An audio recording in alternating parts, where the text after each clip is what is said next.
What's up, everyone? Welcome live from Snowmageddon. Gareth Wheeler, Oliver Platt, and Jordan Wilson with you with a One Soccer Today live edition. I should say Q&A edition because we take your questions and we try to provide answers. I will answer the first question.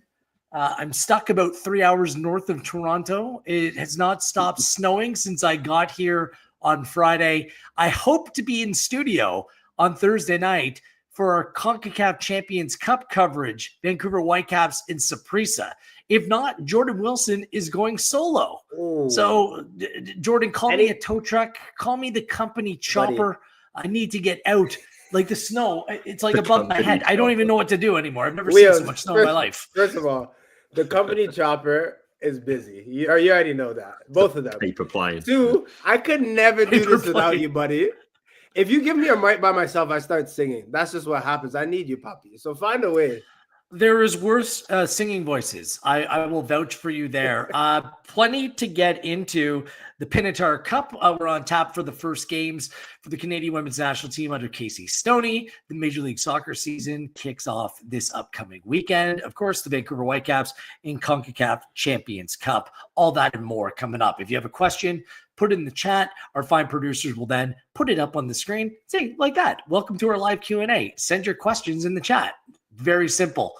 You might not get the answers you want, but hey, I'm not in charge of that. So let's start with the Pinatar Cup because I think there's a lot of anticipation to what Canada will play and how they will play under new manager Casey Stoney as they've rightly and finally completely turned the page, and we'll get the first look of this new look, potentially Canadian women's national team side. The word that Casey Stoney has been using is change. Count them in this clip as she talks about her and the team's approach to this upcoming tournament. No, we've made a few tweaks. I think it's important there is an element of change. I think the players need to feel change. I want to change certain things. So you will definitely see a slightly different identity tomorrow. I think you do it gradually. You don't try and change too much too soon.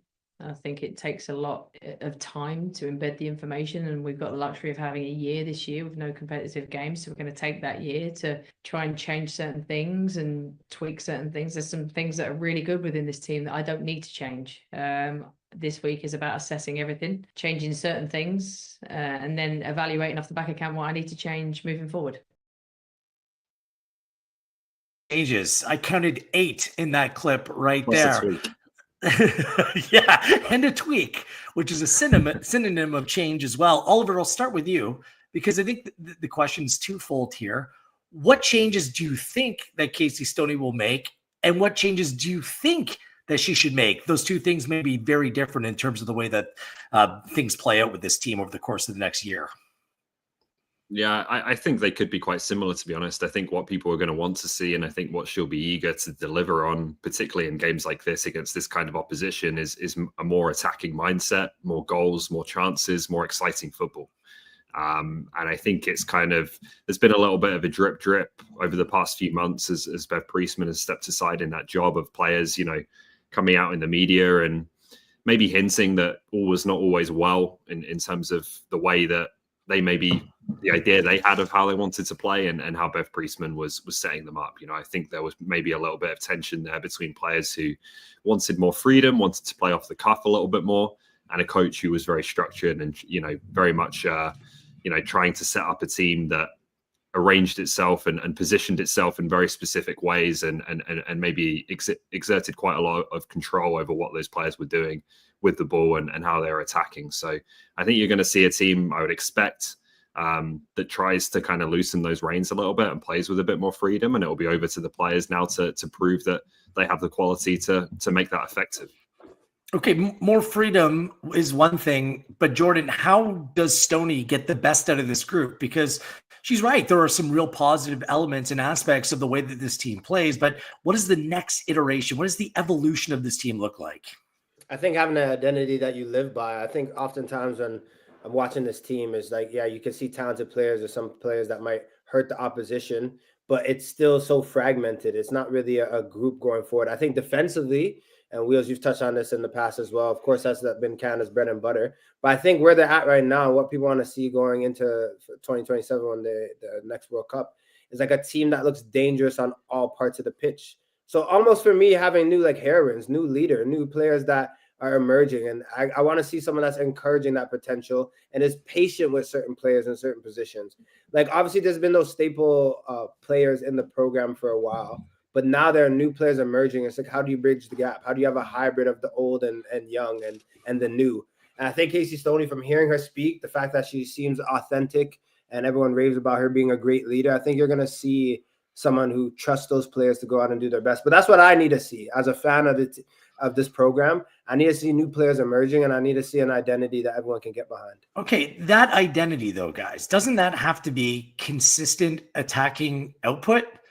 Like that's what it's about. I think honestly, if she wants to make the change that's required to help this team to the next level, you got to get out of this formation with 3 center backs. And I understand that the 3 center backs are 3 of the better or best players in the team. I just think that the formation is limiting here. And in order to be more dangerous and to have more consistent attacking output, don't you need to get out of this 3 center backs and just all these defensive players out there all the time, Oliver? Like for me, your team needs to play much more of the front foot. You need to press. You need to have more dynamic players in the team in order to take this group forward. It's the Man United fan coming out there. I know. Pain. It's painful to watch. It doesn't work. Yeah, I don't tend to be like that big on formations necessarily. I think it's more about the types of players you're putting on the fields. Like I think you can be an exciting attacking team playing 3 at the back. I think you can be an exciting attacking team playing 4 at the back. So for me, it's more about, what kind of defenders are you selecting, first of all? Who's playing in those wing back positions? How kind of attack-minded are they? How much quality do they have to impact the game? Even the centre backs, like, can you encourage someone like Jade Rose, who I think has that ability to step into midfield, to overlap down the right-hand side, to be more aggressive in the way that she plays in that position? I think it's more about attitude and about styles of players that you're putting on the pitch, more than it is necessarily the exact formation you're going to play. That being said, like I wouldn't be surprised if she ditches the back 3. I think this team has good enough centre backs to put together a partnership. Whether it's Jill and Buchanan or Rose or whoever, like you feel confident that they'd be able to hold down the defensive side of things and allow you to introduce another midfielder or another forward. So that could be a way that they go about it for sure. When this team was the best attacking wise, they kind of just put that on Christine Sinclair's shoulders, right? So I think there has to be acknowledgement that this is going to be a team effort. With that being said, Kyle hits us up and he's asking Jordan about your expectations on Olivia Smith and how important she will be for this group moving forward. Again, individuals matter, but it's got to be a collection of all the parts. Yeah, absolutely. But I think too, you look at football, no matter men's side, women's side, you need a stud. You need someone that when things get tight and you're going to play a big game, you need someone to step up. I think Olivia Smith is that player for Canada. I just think how much you give her, and if you're like, she needs to score for Canada to win, that's not the way to go about it. It's about getting other players around her to play better as well and having a system that allows people to flourish. So she's a name to bring. And we had a conversation in the past, Wheels, and I might have been wrong because Olivia Smith, when I see her lace up for this team, probably has the highest ceiling, will score some ridiculous goals. Just looking back and watching the last time she played for Canada against South Korea and how she could just change the game on a dime with her physicality, the way she strikes the ball with so much power. She's a dangerous player. And I think we're going to see, and Stoney will know, her up top by herself or partnered in a 2. Regardless, I don't think you can dance around the name Olivia Smith anymore.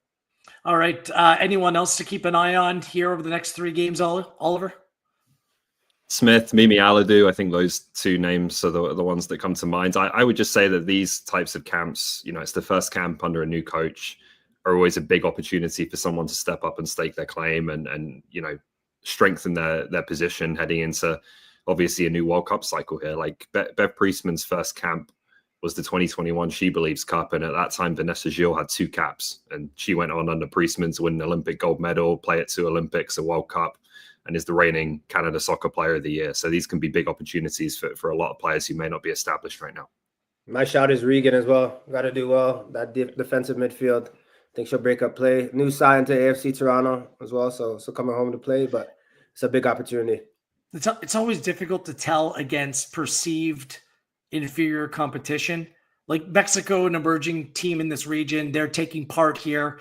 China, it seems to be the case where the conversation is, when are they going to arrive once again? It's been quite some time since they were regarded as a top side in women's football in Chinese Taipei. So take it with a grain of salt. Some good news, Vanessa Gilles, another headed goal on the weekend. She got my Valentine because that's Canada's main attack. Very well, yeah. Gilles headed goals.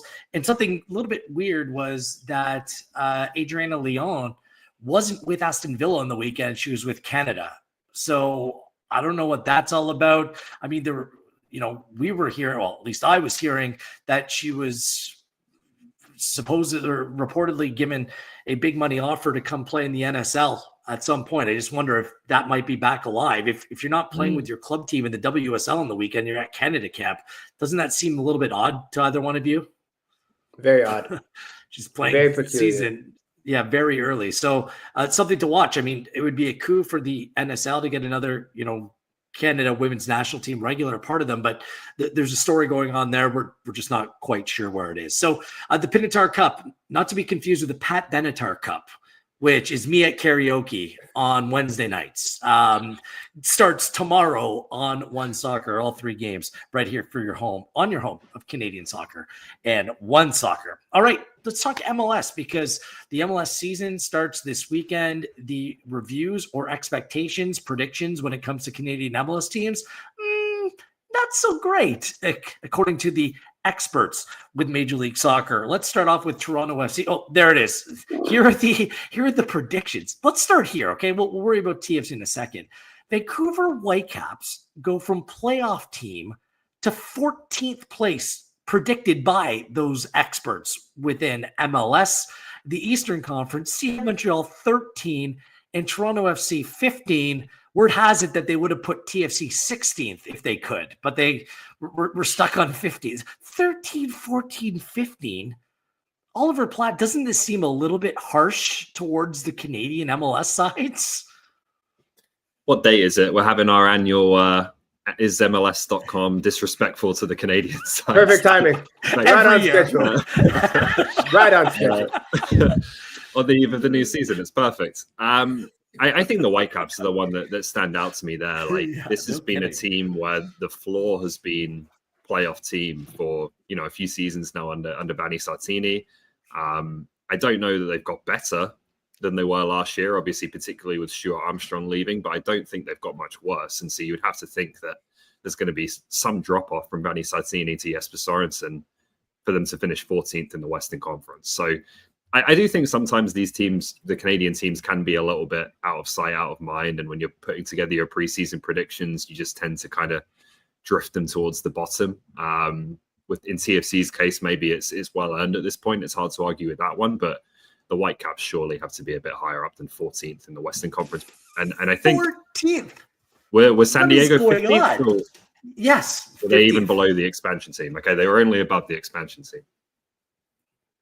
I mean, San Jose Earthquakes just became the New England Revolution from the Eastern Conference, which stunk last year, and they have them up in 7th. Austin were an absolute awful team last year. What is going on here? The Whitecaps, because they lost Fafa Picault and Stuart Armstrong? What's going on? Wheels, it's disrespectful. I mean, the argument, okay, whatever, TFC Montreal, I'd make the case that Montreal should be considered to be higher, but there's an argument to be made here. Whitecaps, I understand what's going on off the field isn't comfortable reading for Canadian or Whitecaps supporters, but 14th, this team is better than that, Jordan. Come on now. Wheels, this is disrespectful. They finished 8th last year. How do you drop them down to what, 14th? You can make the case. To 14th? That is disrespectful. If I'm going to play devil's advocate, there's a case, I think. Is Ryan Gault still there? Yes. Is Brian White still there? They haven't lost Veselinovic? What is going on? I'm with you guys, but new manager, ownership, unrest, only 2 DPs right now. One DP they have the left. same squad. No, they don't know. They've lost Pico. They've lost Armstrong barely played. This guy played like 7 games, 8 games. It's nuts. I think you could make a bit of a stretch of an argument that by not really moving forwards, maybe they've moved backwards a little bit. And obviously you don't really know what you're going to get from the new manager. So that would be the case. I'm not saying I agree with it. I'm just saying that there's let's transition. It's ridiculous. Yeah. There's no justifying that. Yeah. Remember that team just spanked Portland in the playoffs away from home? They weren't even playing in their home stadium. Let's transition here. Rudy asking, what is the biggest gain and departure to CF Montreal? And do they have depth to go deeper into MLS playoffs this season? I think they could win the Canadian Championship and really push on from there. Rudy, I couldn't agree more. I honestly think that this new leadership team with the Saputos, Corey Ray, they've hit a home run this offseason.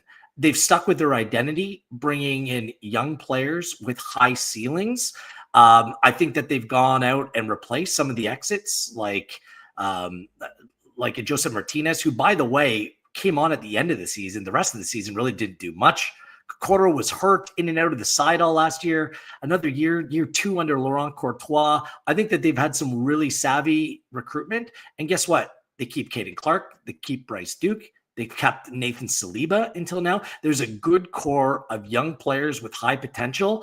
And I think that there's enough pieces that can really make this team competitive, not only in terms of MLS playoff positioning, but also, to Rudy's point, a run in the Canadian Championship as well. They play Toronto FC, match number 1. The schedule was just released by Canada Soccer as well. CF Montreal, to me, guys, Oliver, I don't know if you want to take this. They're an intriguing group for me. And if some of these young players can come of age, I think that they can make some noise here.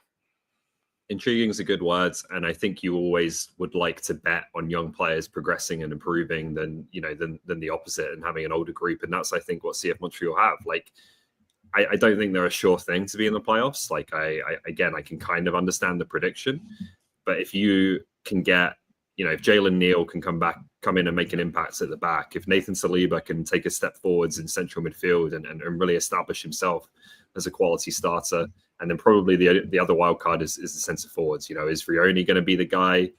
Can Sanusi Ibrahim or Jules Anthony Vilsaint take a big step forwards? Like, there's a lot of kind of if buts and maybes, but you don't necessarily mind that when, again, you're looking at young players who you think have the potential to progress and grow and be quite exciting players for this team. So they're a team I'm intrigued to watch for sure. Veroni, the one that stands out to me, at Neil at the back. They kept Alvarez as well. I think that's really important to this group. So, Jordan, for me, this has the making. Again, they've stuck with their identity. They're bringing players who fit their system. I just think that there's room to grow here, and it might happen this season. I don't think they're the team that finished second in the Eastern Conference from a couple years back before it was dismantled, and some very good players got sold on, but I don't think they're that far off that group. And I kind of like their ethos. I agree with you, Wheels. But like, one man's trash is another man's treasure. Like, let's talk about Prince Owusu, who now is coming back and is going to be have a chip on his shoulder. Like, you couldn't tell me before last season that I could see him at CF Montreal, but then making that move, I'm like, this could work. Not being the main guy, I've said this from day one. He's a guy that comes off the bench and contributes, but he might have his moments where he's chipping in the right way. But that match on the 29th of April, CF Montreal, Toronto FC.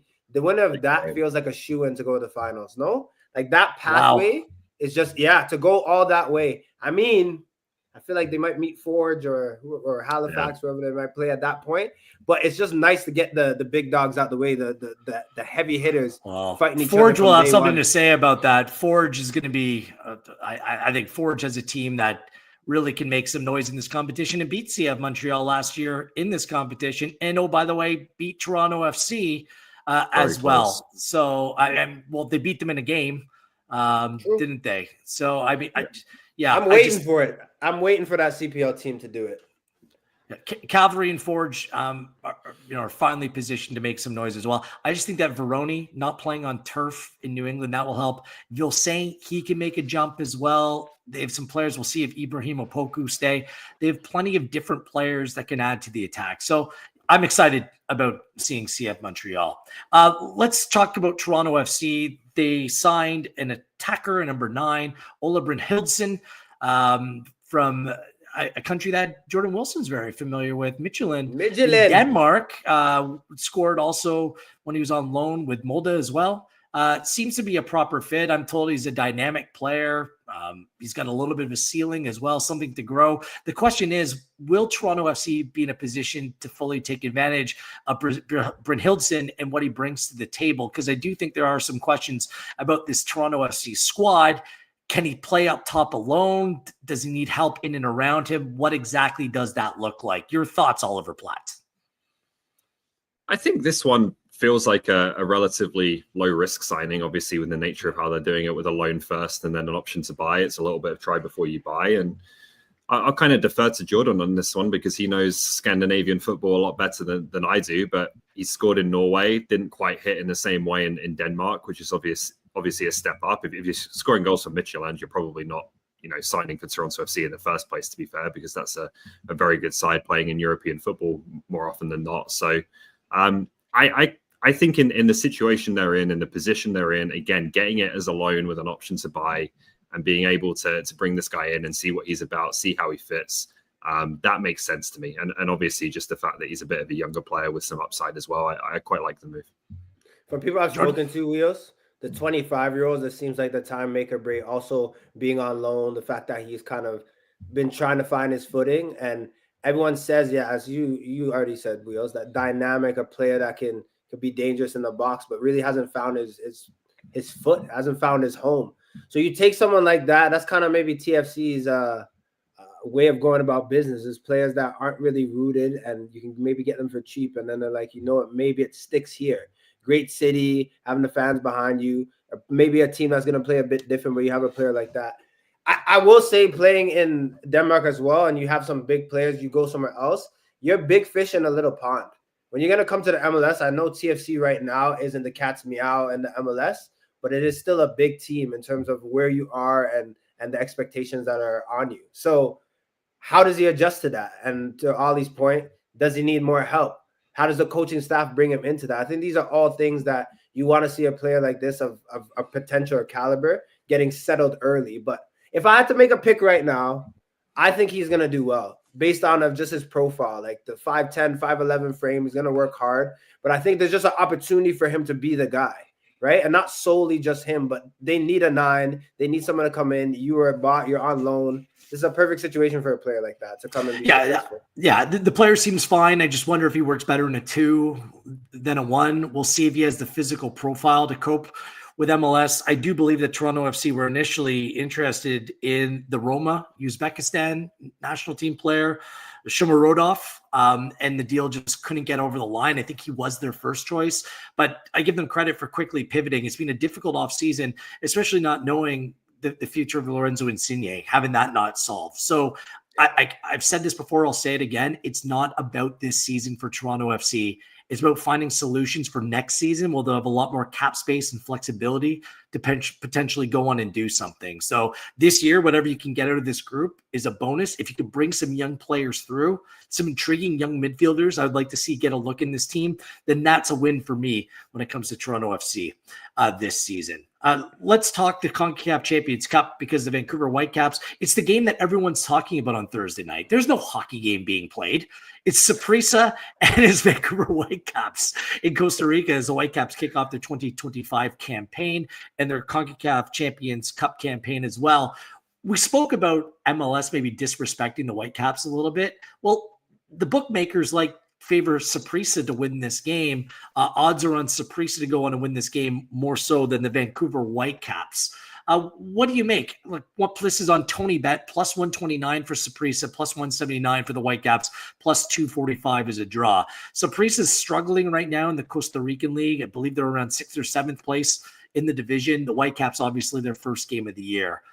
What do you make of this, Jordan? Because for me, I'd back the Whitecaps in this game, and I think that this competition means something to get off on the right foot, heading into the new campaign. As a player, you don't really listen to the media. You don't listen to people, the bet makers. You don't. But if I'm a Vancouver Whitecaps player, I am insulted. Again, I thought they were licking their lips when they got Deportivo. They said, we're making it out. We could beat them in 2 legs. Now people are saying they're going to lose this first game. Disrespect again. Look, this match on Thursday, I believe it could be a 3-0 for Vancouver. I think it could be done and dusted from the rip. And remember, I said it on this date. I still think the quality that they have within that squad, the fact that, you might not know what's happening in the future, but these guys know each other. And that's what they bred themselves on with Vanni Sartini. They had an interchangeable squad. They still have that same vibe. So I can't see why they can't be making it on to the next round and just looking at Deportivo like this was a little hurdle that we just jumped over. I mean, like, on paper, it always kind of feels that way. Like Vancouver have more quality, I think you would say, than Saprissa, and maybe by a decent margin. And then you go down to Costa Rica and play in a stadium like this with the atmosphere like it's going to be, and the home advantage that I do think these types of sides have, and it's a different story. I think they'd be very happy coming out with a draw and take care of business at BC Place. These games just always seem to be more complicated than advertised. Like I remember seeing TFC go down to Panama, I think it was, and get whipped like 4-0 a few years ago. So you take a manageable result for the second leg, I think, out of these types of games, and that, I guess, would affect the odds somewhat in terms of the likelihood of a Whitecaps win. They have a lot of familiar names. They're all like these Costa Rican guys that played like last decade, like Duarte, Kendall Waston, the former Whitecap, like Guzman. Yeah. All these guys are like 35 plus. Come on, it's like come play in my over 40 league, right? So like I just it's still buzzing around, man. I don't see it. Maybe that's a MLS snobbery in me, but come on, this is a game that should be more than manageable for the Whitecaps this week. All right. I forgot to bring about the kit launch for the 3 Canadian teams all came out. I think Oliver Platt declared his love for the CF Montreal kit. I think the Whitecaps one is fine, but we're just going to take a moment to appreciate that Toronto FC went to an all red home kit. Like they were like Onyx, and they didn't even have a red kit, I don't think, for the last 2 years. This is sharp. This feels right. Nice. We got to give them some credit there, right? Absolutely. The maroon though, the shorts. Nice. We calling it maroon. It's like the Canadian men's national team with like a little bit of a tinge of maroon. I like it. Right. I love it. All right. Maybe it's just the contrast of not having had a red kit for a couple of years, but I really like starting to look maroon. This one's class. You love this, Ollie. Yeah. It's a nice kit though. Yeah. It's a great color scheme. Do we have the Whitecaps one too? No, we don't. Do we? It's nice. It kind of looks like all the other ones as well. Rudy saying you have really good taste as well. So shout out to Rudy. Does that previous segment, by the way, do we have to roll the Tony bet? Because we kind of talked about the line. Let's roll the Tony bet, then we'll get an official prediction from each of the guys.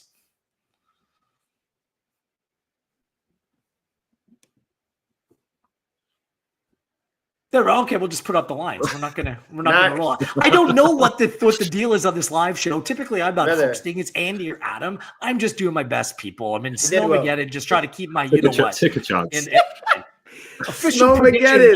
What is your play? You should see it out here. Before we're done. I already told you, but I'll say it again, Wheels. Whitecaps. Okay, I'll say 2-0. 2-0 is realistic, but they're winning that one. There's no draw. They're actually they're cleaning up first leg. 2-0. All the lines and markets, by the way, courtesy of Tony Bet. Go ahead, Ollie. You know what? Give me Saprissa. I think this is going to be a complicated early one. First game in charge for Jesper Sørensen. A bit of a welcome to Concacaf. So I'll take Saprissa. Ollie, what are you on today, man? Whitecaps to advance over 2 legs. But the slow start. Yeah. Slow start. There you go. Ollie has good taste. Bad picks. Thank you. But great taste. But good taste. That's the Ollie. Anything else? We have a minute left. Anything else you guys want to get off your chest? There we go. There's a White. That's nice looking. We'll get the Tony Bet animation in fairness, year after year, they are the champ of Canadian MLS clubs in terms of quality kits. Let's be honest. Like the symbol, the brand, the colors, it's all tight. And look, Wheels, I could care less about getting an MLS kit. But then they also dropped the Black History Month kit as well. I need that for the barbecue. Nice. That one is class. It is nice. All their kits, they're really fire. They have great kits for sure. Give Toss a call. Give Ricketts a call. He's a great. I don't know him like that. So you holler. Okay. You let him know. Okay. We'll let him. Even if it has wheel on When's the your back, birthday? I'll wear it. Look at those. Armin. Those are nice. You're quick with it. Armin is on it today. Woo. On it. Good stuff, guys. Everyone stay safe, stay warm out there. The boys will be back in studio with Amy Walsh, I believe, and Andy Petrillo tomorrow for the Pinatar. 1 out 2. Thankfully, I'm not on the broadcast. Pinatar Cup, Andy next week. And then we're back in studio, Concacaf Champions League on Thursday. Thanks for joining us. This has been a live Q&A edition of One Soccer Today.